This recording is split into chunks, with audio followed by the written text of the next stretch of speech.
여러분, 허준하면 뭐가 떠오르시나요? 아마도 우리 몸의 아픈 곳을 정확히 꿰뚫어보는 신의와 실력을 갖춘 명의가 떠오르실 겁니다. 그런데 말이죠. 만약 이 시대에 허준을 자처하는 사람이 나타났다면 여러분은 믿으시겠습니까? 그것도 무려 76세의 할아버지라면요. 2022년부터 2025년까지 전국을 떠들썩하게 한 충격적인 사건이 있었습니다. 한 76세 남성이 전국 각지를 돌아다니며 환자들을 치료해준다는 명목으로 기이한 시술을 일삼고 다닌 겁니다. 그의 이름은 A씨. 그는 마치 떠돌이 의원처럼 전국을 돌아다니며 중증 질환에 걸린 노인들을 현혹하기 시작했습니다. A씨는 자신을 허준에 비유하며 이렇게 말했다고 합니다. 불치병이라는 것은 없다. 평생 병을 못 고치던 사람도 내가 전부 고칠 수 있다. 절박한 심정의 환자들에게는 이 말이 마치 한 줄기 빛처럼 들렸을 겁니다. 그가 주로 노린 대상은 치매나 암으로 고통받는 120여 명의 노인 환자들이었습니다. 이들은 병원에서도 치료가 어렵다는 절망적인 이야기를 들은 후 마지막 희망을 찾아 A씨를 찾았던 겁니다. 자, 이제 A씨의 시술 방법이 얼마나 충격적인지 말씀드릴게요. 그가 사용한 것은 일반 한의원에서 볼 수 있는 작은 침이 아니었습니다.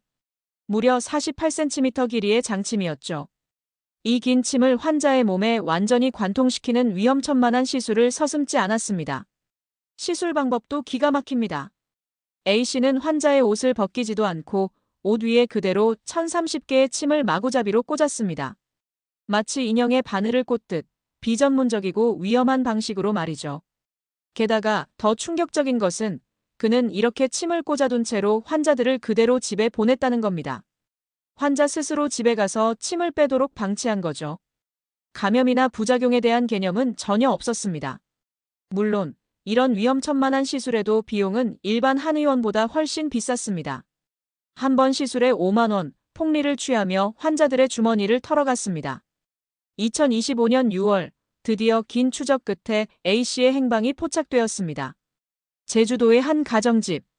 제주도 자치경찰이 급습한 그 순간 A씨는 한 환자에게 침 시술을 하던 중이었습니다. 경찰이 침을 빼달라고 명령하자 A씨는 황당하게도 침을 다 놔야 할 거 아니냐며 끝까지 저항하는 모습이 영상에 담겼습니다. 그에게 환자는 단지 자신의 범죄를 위한 도구일 뿐이었던 겁니다. A씨의 불법 시술을 받은 환자들의 이야기는 더욱 비극적이었습니다.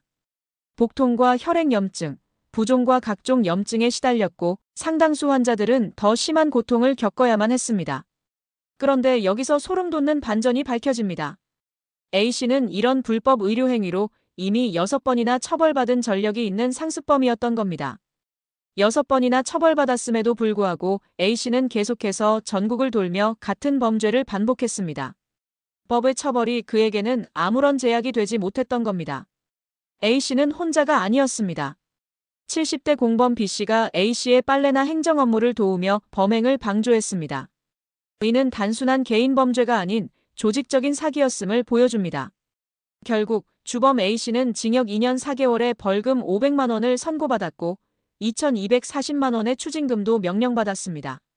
공범 B씨는 징역 6개월에 집행유예 1년, 벌금 50만 원을 선고받았습니다. 이 사건은 단순한 의료 사기를 넘어 우리 사회의 깊은 문제를 드러냅니다.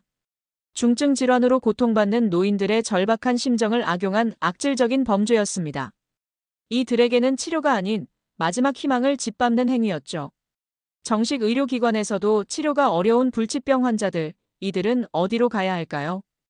A씨 같은 사기꾼들이 활개치는 의료 사각지대의 실상을 이 사건이 보여주고 있습니다.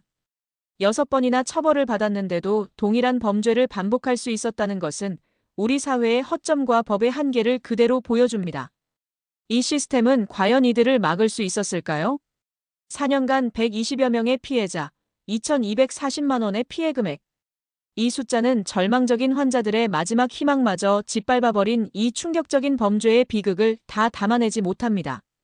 이 사건은 우리에게 묻고 있습니다.